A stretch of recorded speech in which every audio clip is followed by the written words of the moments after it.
Hello. അപ്പോൾ ഇന്നത്തെ ഒരു വെറൈറ്റി കുക്കിംഗ് ആണ്. ഈ തിളച്ചുകൊണ്ടിരിക്കുന്നത് എന്തോന്ന് അറിയാമോ? താറാവാണ്. അപ്പോൾ നമ്മൾ ഇന്ന് വെക്കാൻ പോകുന്നത് തേങ്ങാപ്പാലൊക്കെ ഒഴിച്ചുള്ളൊരു താറാവ് കറിയാണ്. അപ്പോൾ കട്ട് ചെയ്ത താറാവിനകത്തോട്ട് കുറച്ച് മഞ്ഞൾപ്പൊടി, ഉപ്പും കുറച്ച് സ്പൈസസും കൂടി ചേർത്ത് അതിനെ വേവിക്കാൻ വേണ്ടി മാറ്റി വെക്കുക. പിന്നീട് കുറച്ച് സവാള എടുക്കുക. അതിനകത്തോട്ട് കുറച്ച് ജീരകവും ഇഞ്ചി വെളുത്തുള്ളിയും പേസ്റ്റും ചേർത്ത് നന്നായിട്ട് വഴറ്റിയെടുക്കുക. അതൊരു ഏകദേശം ഒന്ന് കളർ മാറുമ്പോഴത്തേക്ക് അതിലേക്ക് കുറച്ച് തക്കാളിക്കയും 2-3-4 പച്ചമുളകും കൂടി ആഡ് ചെയ്ത് കൊടുക്കുന്നുണ്ട് കേട്ടോ. അപ്പോൾ അത് ഏകദേശം ഒന്ന് ആയി വരുമ്പോഴത്തേക്ക് ഇടയ്ക്ക് നോക്കണം നമ്മുടെ താറാവ് എന്തായി, വേവാറായോ. അത് ഏകദേശം ഒരു മണിക്കൂറോളം വേവിക്കാൻ വെച്ചു. കുക്കറിലല്ല കേട്ടോ വേവിക്കാൻ വെച്ചേക്കുന്നത്. പിന്നീട് നമുക്ക് കുറച്ച് സ്പൈസസ് ഒക്കെ ആഡ് ചെയ്ത് കൊടുക്കാം.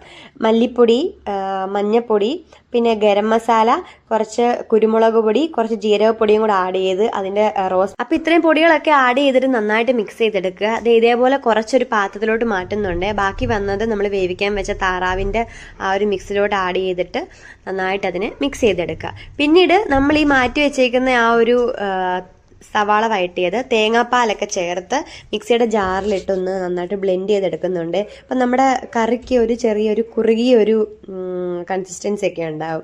പിന്നീട് കുറച്ച് കുരുമുളക് പൊടിയും കുറച്ച് കരിയാപ്പിലയും കൂടെ ആഡ് ചെയ്യും.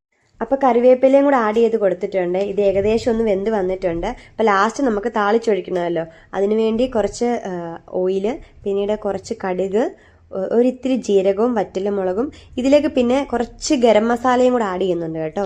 എന്നിട്ട് അത് താളിച്ച് നമ്മൾ ആ വെന്ത് വെച്ചേക്കുന്ന നമ്മുടെ താറാവ് കറിക്കകത്തോട്ട് ഒഴിക്കുക.